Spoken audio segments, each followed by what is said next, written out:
Hello, fellow English students. Welcome to English Language with Teacher Nick. I'm Teacher Nick. I'm so glad you could join me. Right now, we will practice one of the most important English skills that is almost never taught on YouTube. I will explain how to use this B2 level word and 67 other words, levels ranging from A1 to C2. How well do you already know them? We will also practice using these 19 idioms. And somehow Joey will make an appearance in this video. Before that, there is a terrible habit being openly promoted here on YouTube, and I understand completely why some teachers rely on it. This video explains exactly what's wrong with this habit so you can make your own decision about how you want to learn English.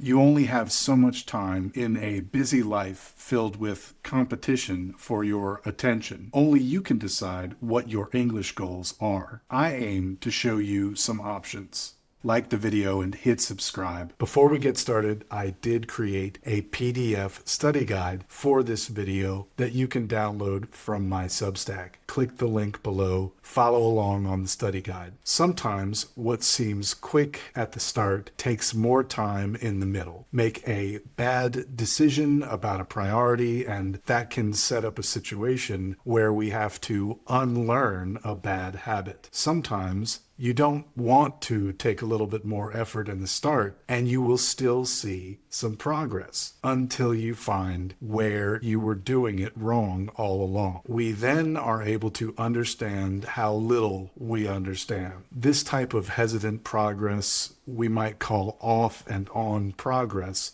Sometimes we might say, take 2 steps forward and take 1 step back.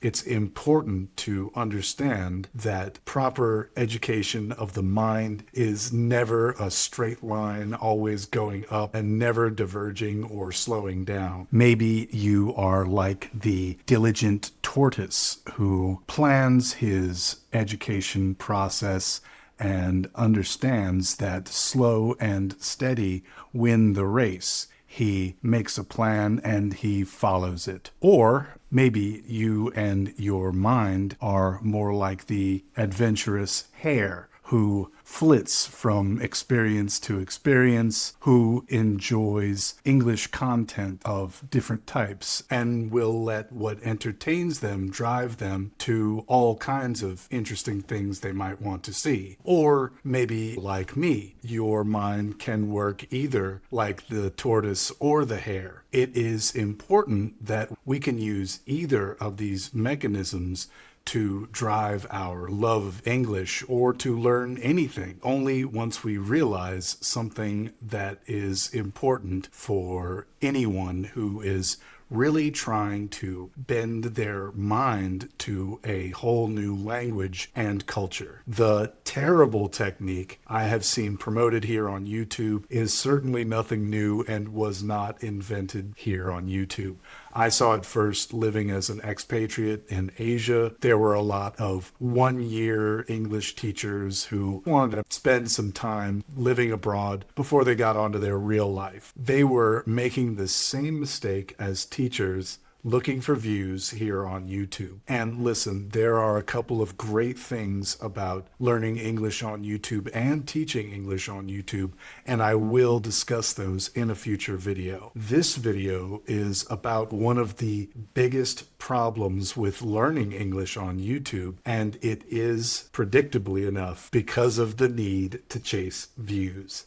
Instead of thinking about teaching English on YouTube, let's think about if family doctors had to chase views on YouTube. If one doctor tells people to stay away from too much sugar and that you have to exercise, then another doctor is going to come in and say that eating chocolate makes you lose weight, and that will change the entire market of medicine. Even the best doctor with the best of intention might be moved by the shift in the market if only the doctors who say these things get views. I know you are smart enough to go and find a doctor who will give you the information you need to know. Teaching is important. Sometimes what's easiest is not what's best. Let's talk about adult students. When students are very new, it is important never to overwhelm them with too much too fast. A lot of English curriculum is aimed at children, and teachers sometimes forget their students are complex adults with a full range of life experience that could be hard to fit into the small amount and the simplicity of the English that this adult student can speak. On the other hand, I have witnessed many adult students who, because of the way they had been taught as children, genuinely believed that English was a simpler language not made for complex thought and subtlety. America can give a complex impression of itself, and I completely understand if someone who has not been here can get some bad impressions. To get to the topic, though, there are many reasons that different people have an interest in trying to sell English learning as easy. There are also some teachers who teach another language as a code with easy this equals that comparisons to some original language.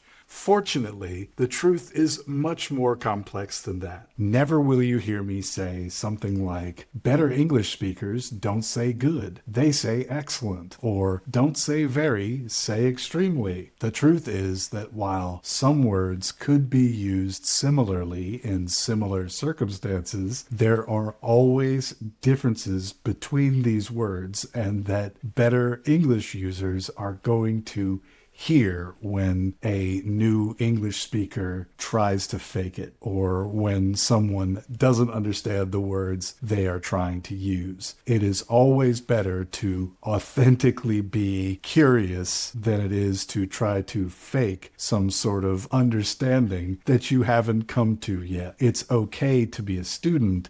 It is not okay to pretend to know what you don't know. Simple as that. You get away with more the more you ask forgiveness. That's all there is to it. One does not sound smarter because they use this word. One understands this word and uses it because that's the word for the situation. In the case of very and extreme, very is a general intensifier. Extreme means to the edge past what's appropriate, past what's necessary, and then it might be judged as too much.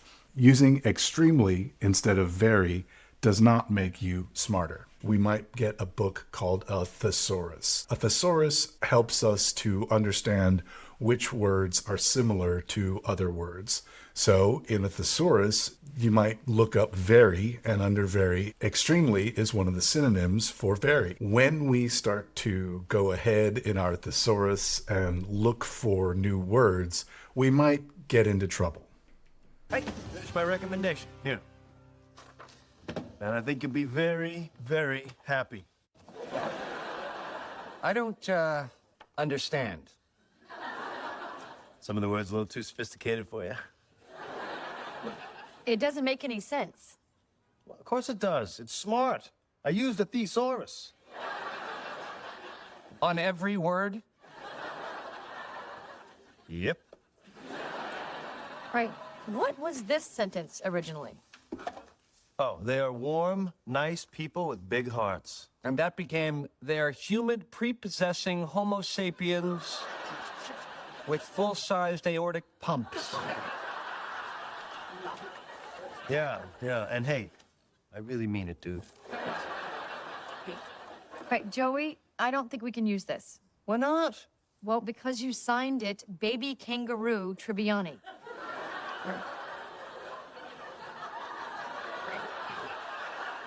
Honey, why don't you stop worrying about sounding smart and just be yourself? You know what? You don't need a thesaurus. Just write from here. Your full-sized aortic pump.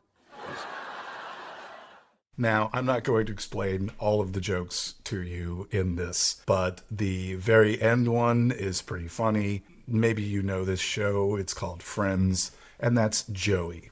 Joey is short for Joseph. Joey is also the name for a baby kangaroo. So when he signs the letter, in this letter that he wrote with a thesaurus, he signs it Baby Kangaroo Tribbiani, and Tribbiani is his last name, thinking that his name can be switched out for Baby Kangaroo, and that's going to sound smarter.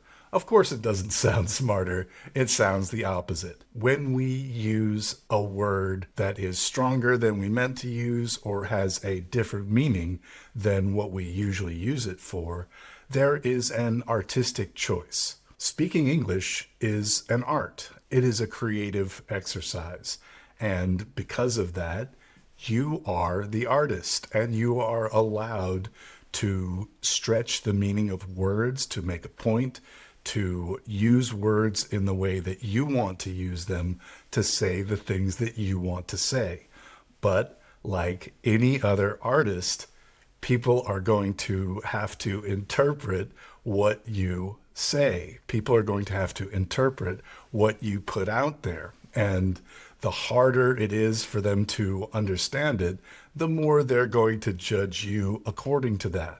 There is a kind of prejudice against people who aren't using language right. And is that odd?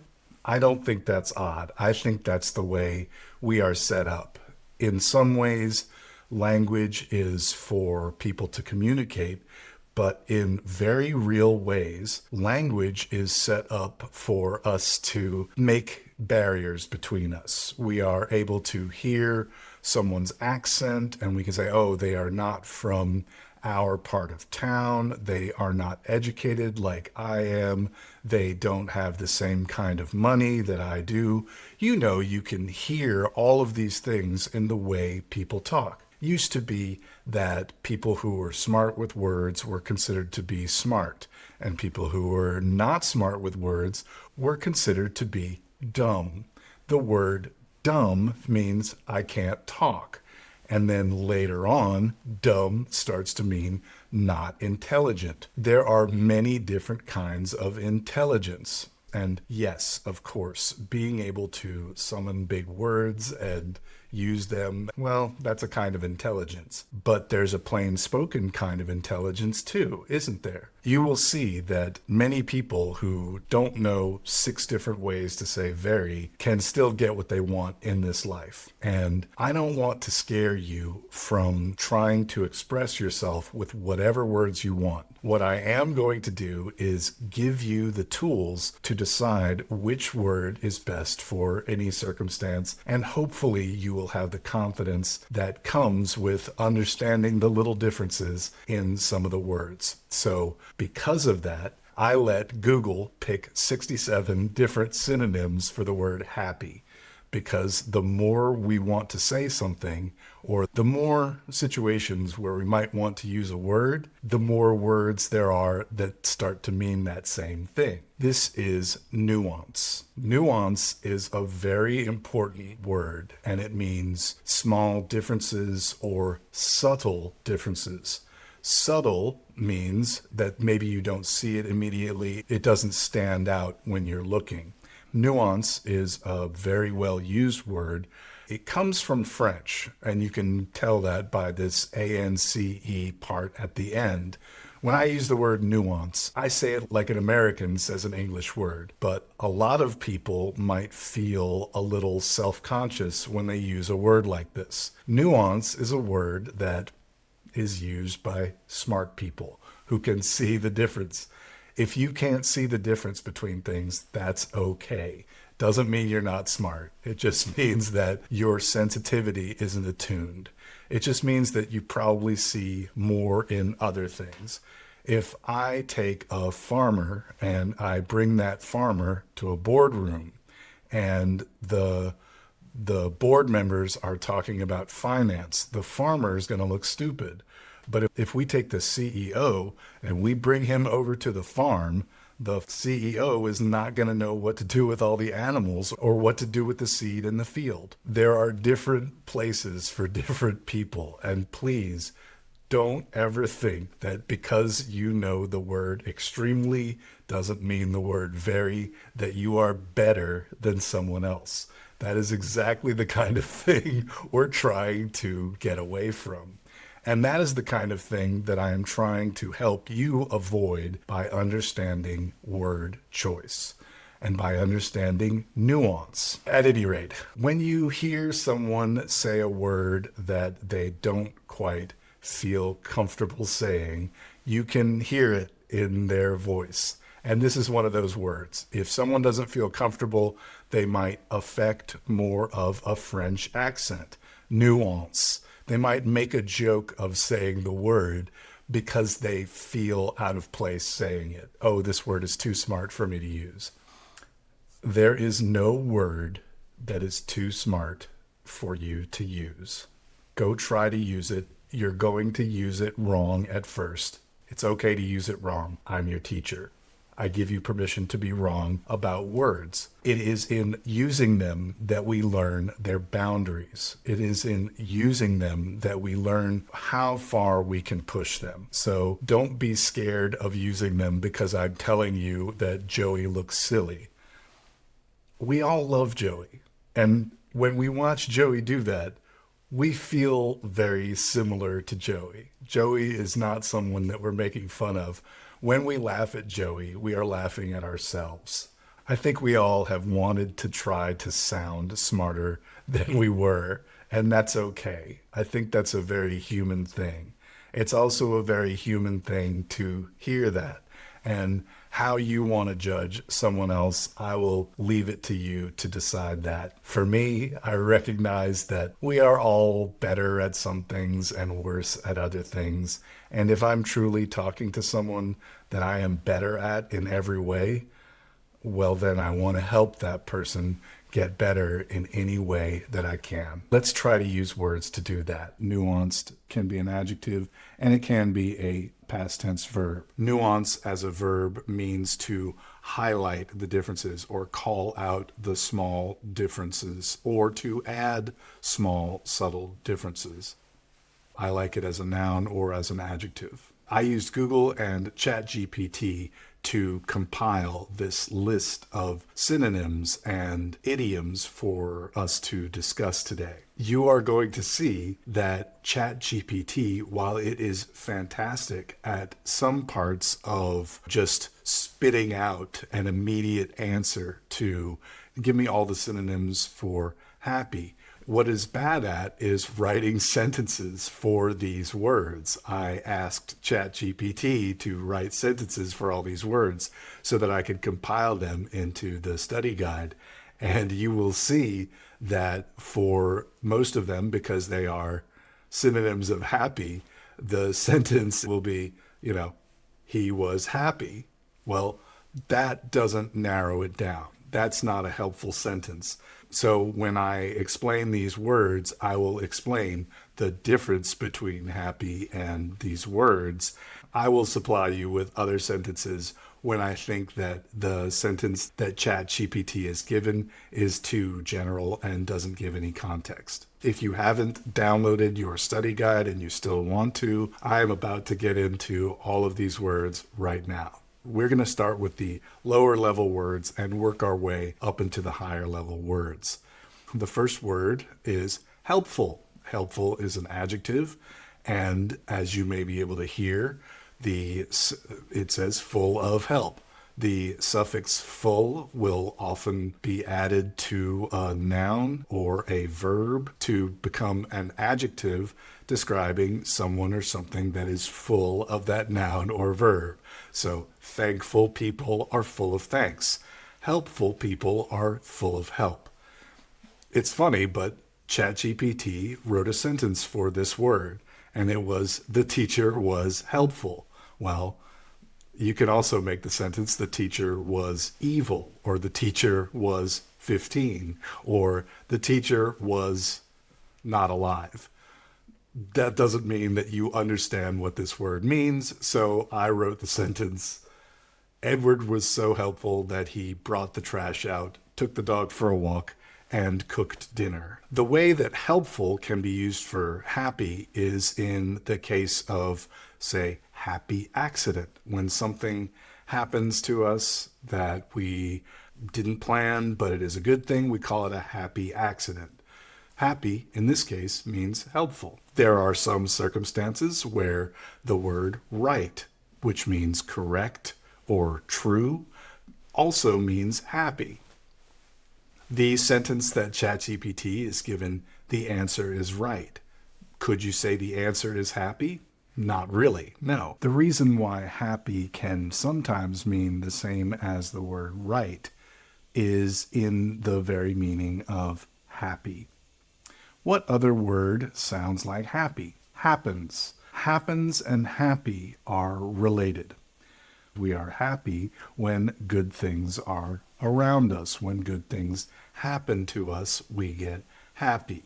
This isn't always what happy means, but this is where the word comes from, is being surrounded by good things. Good things are happening, so I am happy. Right can mean correct, but it also can mean suitable. It can mean the proper one, the one that is the, I was about to say right, the one that is best suited for the job. That is the right one. That is also the happy one sometimes. That is a happy choice of words. Or once again, that's a happy accident. This is the right thing to happen at the time. Let's move on to the A2 words. Cheerful. Cheerful can mean happy and positive, but people who are full of cheer, cheeriness. Cheer means they are inwardly happy, even when outside of themselves things aren't necessarily doing great. They will be of good cheer. And that means that their happiness comes from inside instead of from outside. Some people are just naturally cheery. That would be one of the differences between happy and cheerful. The next word is joking. A joke is a noun. It is a funny thing that someone might say. Joking is something of an attitude. If someone jokes a lot, then they are joking. Happy and joking go together because a lot of times when people are joking, they are happy. A lot of times when people are joking, they're not happy. When you are frustrated, you might make a joke to relieve the tension. When you are furious at someone, you might make a joke. You might be really angry, and in the middle of being really angry, you might start making jokes. I have done it. In fact, I grew up around a lot of people who did that. Joking doesn't necessarily mean happy, but it can be used in some of the same times. Grinning is a synonym for happy. Google gave me the word grinning, but it did not give me the word smiling, which I think is kind of funny. Yes, smiling and grinning could be used for happy at some points. Grinning and smiling are different, though. You have to show your teeth for a grin. Smiling and grinning don't always mean that you're happy. You might smile when you are really angry. Some people do. The next word that Google suggested was lucky. Lucky can be used for happy. Remember, I said happy accident. So lucky can be used for happy. Maybe if you find some money on the street, you look down, there's some money on the street, you were very lucky. That would probably make me happy too. Ah, yes. Convenient. Convenient, once again, can mean happy because of the right time at the right place. Convenient means efficient, means I am able to get it easily where I already am. It is convenient, means I won't have to travel far away to get to it. So once again, they are synonyms because happy means proper. That's funny. And the next word is proper. Proper means the correct one in that circumstance. Proper means the one that is best for the situation. So sometimes the happy thing is the proper thing, but I wouldn't say I woke up this morning feeling proper. But I think that maybe English people might say something like that, but I wouldn't say that. Americans, in my experience, don't say that much. Let's get to the B1 words. The first word is content. Content means I feel okay with what I have. The very definition of happy. I'm in the place and the time that gives me all the things that I need. Content is a very interesting word because if you change which syllable you emphasize, in which case, instead of content, I say content, content becomes what something is filled with. It's very interesting to me when a word that is spelled the same and we pronounce it the same is different when we put different emphasis on the syllables. There are a couple of words like that in English, and I was planning on doing a lesson about them. This one came up, content and content. Anyway, today we're talking about content, and it means kind of the same as happy, but in this case it means satisfied. Contented. Contented is another word that could mean happy, and yes, it is similar to content. Contented means satisfied also. We are going to highlight a difference for me in the exercises later on, but I will tell you that contented to me means something has just happened to make me content. Content is a feeling I have about everything that's happening. Contented is about a thing that just happened. Ah, yes. Cheery. We talked about cheerful earlier. Cheery is much the same. Cheery, once again, means happy from the inside, so it doesn't really depend on what's going on in the outside world. Merry is another synonym for happy. Merry, though, means that people are happy and dancing and eating well because something important is happening, and that's why we'll say Merry Christmas. I will point out that in British English, people say Happy Christmas. In American English, we say Merry Christmas. Merry is the adjective and merriment is the noun. Merriment is people dancing and singing and eating good foods. Merry is that feeling that you feel when everyone is eating and filled with happiness. Joyful is an adjective, full of joy. Joy is a noun. Joy is different than happiness. Joy comes from within. Another name for our child could be our pride and joy, or a bundle of joy. Your child doesn't make you happy. Your child can make you crazy. Your child can make you worried. Your child can do all of these things, but what they're going to give you is that sense inside, that joy inside, that there's something more important in this universe to take care of. That's joy. There's something more important in this universe than what's going on around me, and that makes me joyful. Jolly, nice. And of course, if we're talking about Christmas, let's talk about jolly. Jolly is another synonym for happy. Someone who is jolly is laughing and probably joking. Carefree means I don't have to worry about things. I have no cares. A care is a thing that you take care of. A care is a thing that's in your mind that you have to give service to.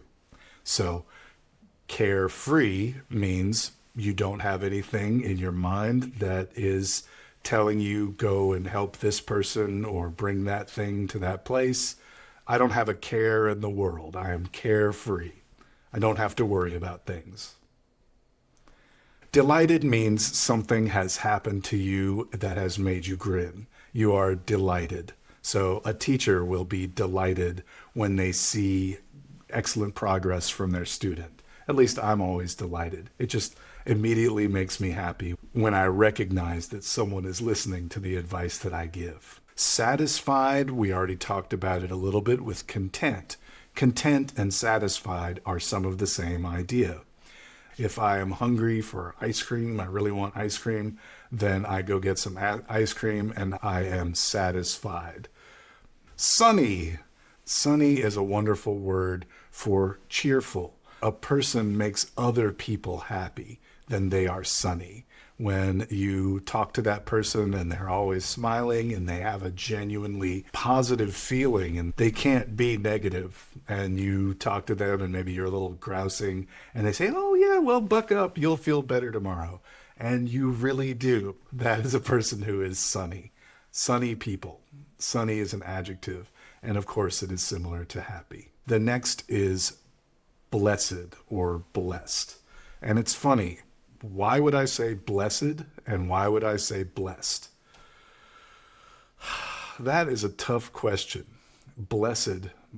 Blessed sounds older and it sounds more like the Bible. Sometimes we say blessed because it sounds older and more formal. This is a word that we will hear in church. And indeed, maybe you recognize it from the expression, God bless you. God bless you is something that people say after someone sneezes, achoo, God bless you. God bless you is also a nice thing to say, bless you, and it means God's going to give you nice things. So blessed means I understand that either life or God has given me good things. So once again, happy in this case is content, or it's about my surroundings, but with a religious feel to it too. Thrilled. Thrilled can be either happy or sad. Kind of a horror movie is called a thriller. A thrill is something you might get if you go down a roller coaster. You might be so scared that you're excited. So thrilling means it's exciting. And a lot of times happy can mean excited too. Overjoyed. That means I am more joyed than I should be. I am overjoyed. Here's joyed and here's overjoyed. It means more joyed than just underjoyed, I suppose. I am just kidding. There is no underjoyed. It's funny though. Overjoyed is almost always going to be about something that happened, whereas joy is not exactly as much about something that just happened. Overjoyed is going to be about something that just happened. He was overjoyed because he just got married, or he was overjoyed because he just got divorced. I don't know. You pick it. Fortunate is from the word fortune. Fortune is luck, or sometimes a lot of money is a fortune. Fortunate and happy are very similar, but once again, you won't use them always in the same place. I feel fortunate to have a roof over my head and to have food in my belly. I am very fortunate indeed. Beneficial. Bene is good. Beneficial means that this is a thing that does good for the situation. This is a beneficial accident. This is a happy accident. Appropriate is the same in this case as right or proper. We might also say apt, or apropos is the French word, and we use it in English too. Appropriate is very often used. I don't feel that it's the same as happy, but yes, the circumstances do exist where we could use appropriate or happy. Fit. This is fit for that. Now, this is more of a British English usage of the adjective fit.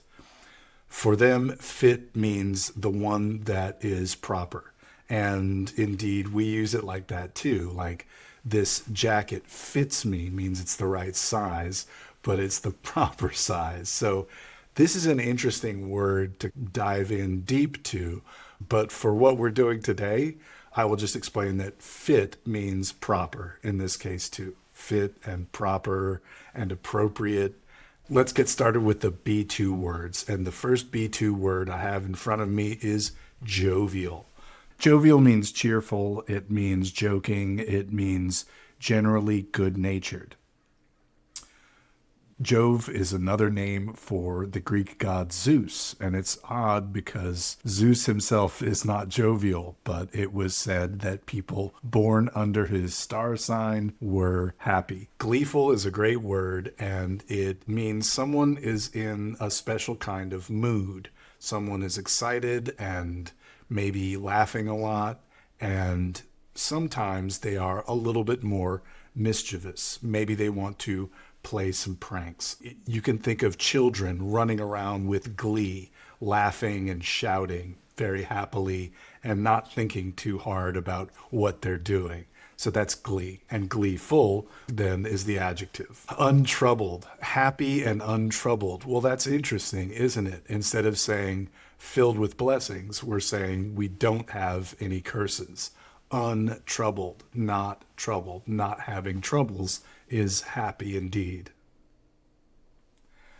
Beaming is what the sun does. The sun beams. That means its light shines down on us. So if someone is beaming, that means that they are smiling so much that light is shooting out of their head.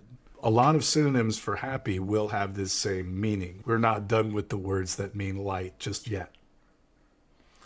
Next one is glowing. Well, there you go. Glowing and beaming. Glowing means there's a light inside that you can see in the darkness around something. That is the glow, is the light coming off of something. So if something is glowing, you can see it in the dark. Beaming and glowing. Beaming means someone smiled because they're happy. People don't even have to smile to glow.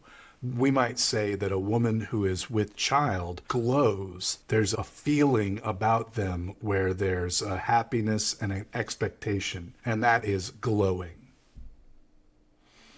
To gratify someone is to give them what they want, is to give them their desire. So gratified means that person has had what they wanted given to them. That person has just been given what they wanted. They have been gratified. Of course they're happy. They just got what they wanted. The next word is radiant, which means light is coming off of them and shining all over the place. Radiant also means in a circle. So light comes out in a circle. Light radiates. Light is radiant. Joyous. We already did joyful. Now we can do joyous. What's the difference between joyous and joyful? Joyous is about things and joyful is about person. Lighthearted. Light in this case is not light beams like a light bulb.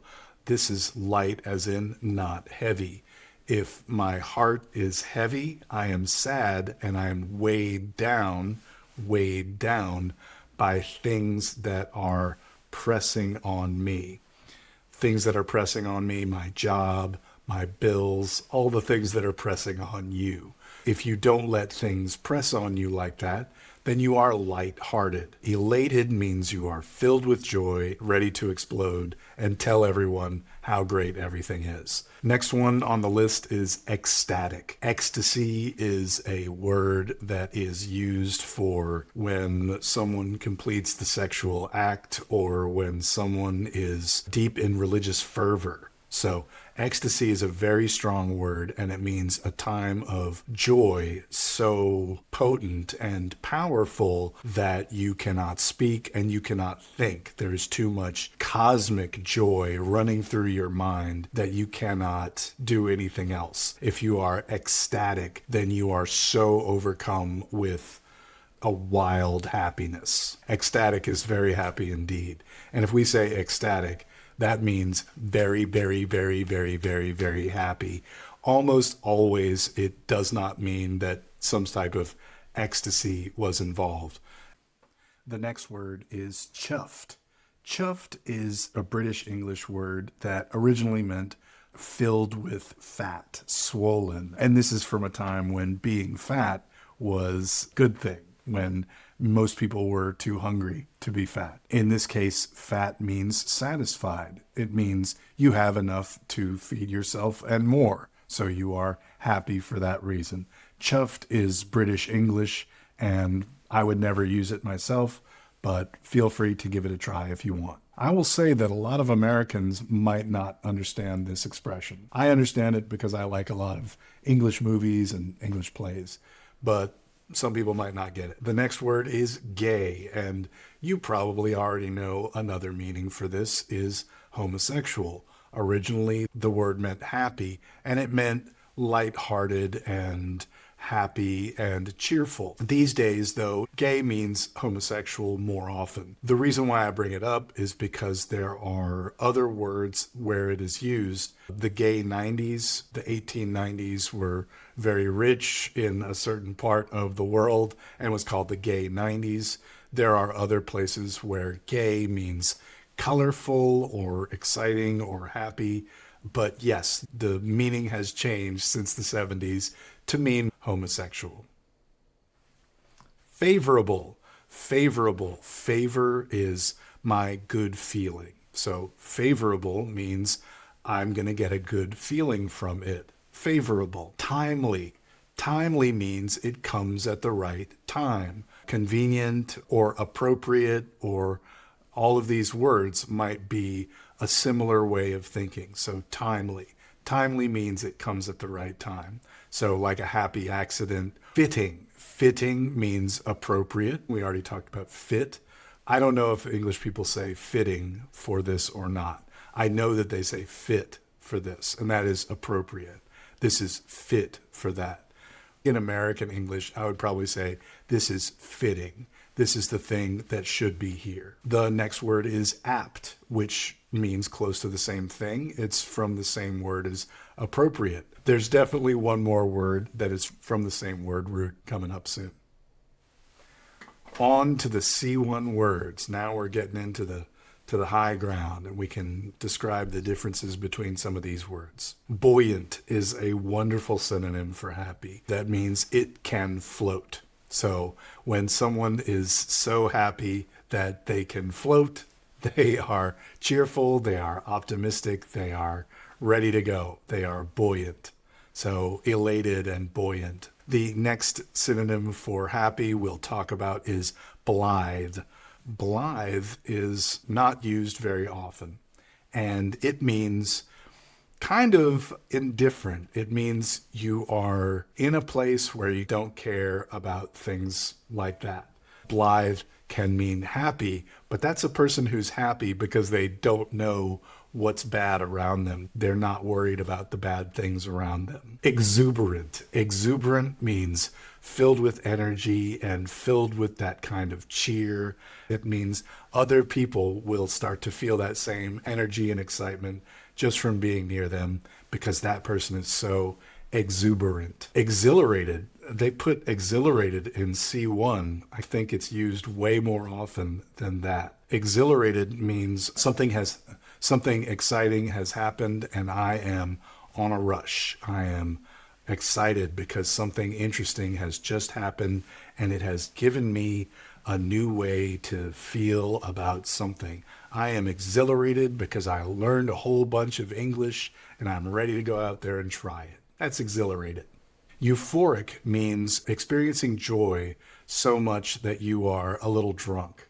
Euphoria is a state where you are so happy that you are not able to make good judgments. Euphoric might be something of a negative. There are some mental illnesses where people might be happy and start to talk a little bit too much about God, or they start to talk about them being a superhero or a god. Exultant. Exultant might be, I am happy because my team won.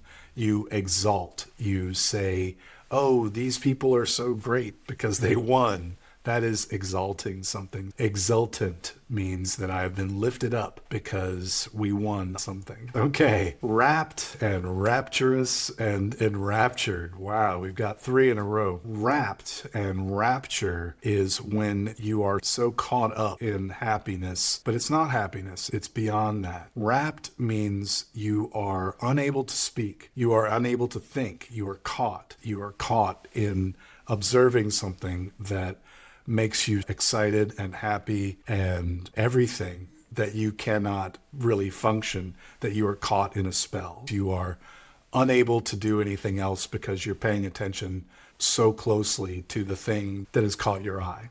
So if you are rapt, then you might be rapturous. Rapturous means close to rapt, or having some of the same feelings as rapt. Jocular means fond of joking and unserious, the person who will often joke, and you shouldn't expect them to be too hard on you. They're not going to be too hard on you unless they're just having fun. Jocular. Jocose is also related, and it means playful or humorous. It's going to relate to a thing more often than a person. Auspicious. Really? Auspicious is happy? I guess so. It's funny. Google has also suggested that auspicious is a good synonym for happy, and I think it is. Auspicious means we think it's going to be successful, or we have a lot of pride in it because we think it's going to be a very good thing. It's an auspicious beginning. Advantageous means that it will bring us the advantage, the thing that will make our position better than when we started. Advantageous could be happy.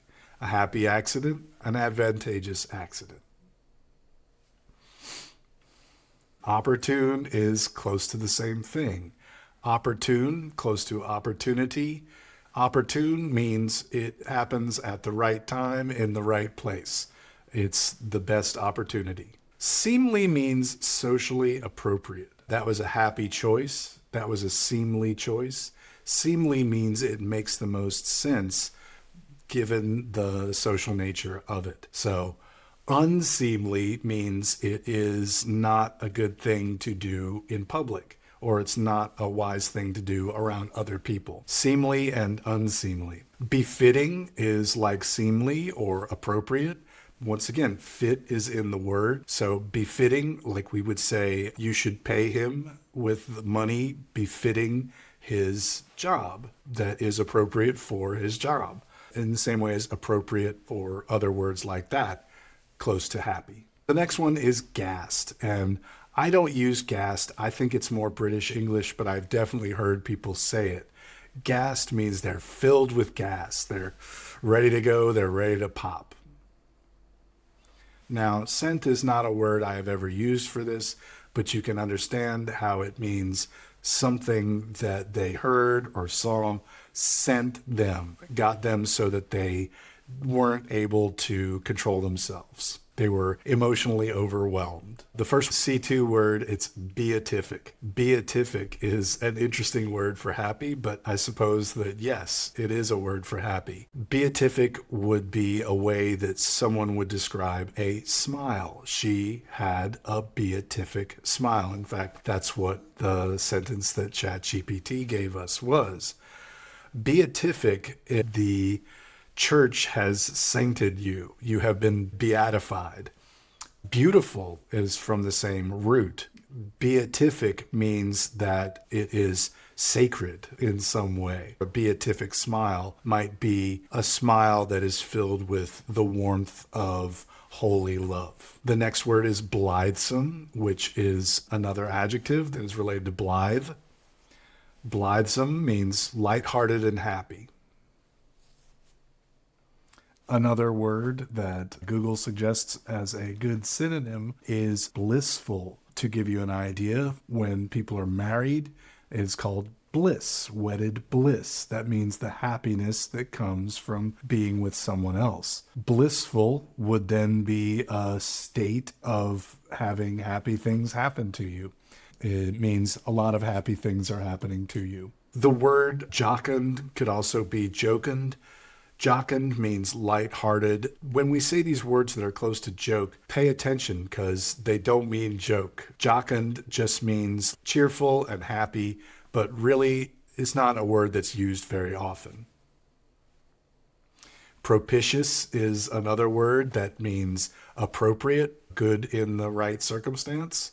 Felicitous also, but felicity is joy. Felicitations, felicity is joy, and felicitous means I am joyful that I'm in the right place at the right time. So happy and felicitous and all of it mixes into the same meanings. Apposite. Apposite means exactly suitable. And this is not a word you're going to hear very often. Once again, these are C2 words. Those are the words from A1 to C2 that Google described as synonyms for happy. Now, if you hear YouTube say, don't say happy, say beatific, you'll know what to say to them. You'll say, well, if I want to say beatific, I'll say beatific. If I want to say happy, happy is a great word. I have made some exercises for us to think about how to use some of these words, but before we go into those exercises, let's look at some idioms that Google also suggested these idioms as good stand-ins for the word happy. In good spirits. In good spirits. He is in good spirits. Your spirits is the way you're feeling at the time. He is in good spirits. Next one is in high spirits. In high spirits means even better than in good spirits, I think. High spirits are lifted up. Things that are lifted are happier, more excited. You could see how that expression might mean happy. In a good mood, we talk about our moods. What kind of mood are you in? Are you in a bad mood or are you in a good mood? So a happy person might be in a bad mood, and that's okay. In a good mood just means that for that day, at that time, you feel good right then. So happy is the perfect word for that. Next one is good humored. This is a great word to understand where it comes from.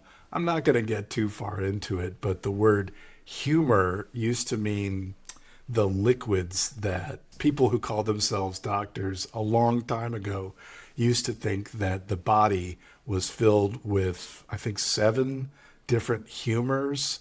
And there's like black bile and yellow bile. I can't remember all it is. All of this is older ideas of how the body works. So your humor at this point is your mood. And indeed, the word humorous means funny. You are given a good mood because of this thing that is humorous, this thing that helps you with your good mood. Good humored. The next one is in seventh heaven. When we talk about heaven, that's a religious idea. But when we say in seventh heaven, it's not exactly religious. When we use words and expressions that are from religion, a lot of times using it outside of church, some people might not like that. I think it's very expressive. I don't really use this expression, but a lot of people do. And it means I am as happy as I could be. Why is it seventh? You know, 7 is a magical number. There's a lot of reasons why 7 could be considered a magic number. There are 7 deadly sins. There are 7 important things of something else. Anyway, in seventh heaven, that's the good place. The next one is also about heaven, and it says on cloud 9. Now, I don't know why it's cloud 9. I don't know why it's the 9th cloud. I feel like this might have something to do with the Divine Comedy. Maybe there are 9 levels to hell. I can't remember if there are 9 levels to hell or 7 levels to heaven. I never really read it when I was supposed to, so I couldn't tell you whether there are 7 hells or 9 hells or 9 heavens and 7 heavens. I don't know anything about that stuff. I enjoy mythology, but sometimes there's little knowledge that doesn't really bother me that much. But it is good to know that this expression just means very, very happy. If you walk around on cloud 9, that means you are very happy. Next is over the moon. Over the moon. He was over the moon with joy. Over the moon means very excited. It means very happy. Over the moon. It's funny. It makes me think of the nursery rhyme. Hey diddle diddle, the cat and the fiddle. The cow jumped over the moon, something or other, something else, and the dish ran away with the spoon. Anyway, over the moon. You can imagine if someone is high up enough, they are over the moon. This is the idea of being happy as high. Once again, walking on air. Their feet don't reach the ground. These are both expressions that mean very happy. And all of these would be about the circumstances. They would not necessarily be like cheery, where the person is always like this or their smile is infectious. These are always having to do with you are in the right circumstances. Something good has just happened to you, and now you are over the moon with happiness. You are walking on air. You are your feet don't touch the ground. You are over the moon. There are many different expressions that mean this. The next one is very interesting. We say beside oneself with joy. He was beside himself. She was beside herself. They were beside themselves. If you can imagine, here's me, and now I'm beside myself. That is a crazy thing that can't happen. Being beside oneself is impossible. And that's why it's such an exciting idea to be next to oneself. That means you would have to be here and be here at the same time, jumping for joy. If someone is so happy that they're ready to jump, maybe you have seen a game show on television where someone just got a lot of money. They will do some jumping, won't they? On top of the world. This is an expression when your life is going well. You will feel like you are on top of the world. If you've got a good job and you just got a good boyfriend or girlfriend, or you just had a great meal, all of these things are going to go together and put you on top of the world. I don't think, is someone going to be on top of the world if they have a job that they don't like or they're not making a lot of money at? I don't think so. I think on top of the world has to do with your living situation. You are on top of the world. The next one is tickled pink.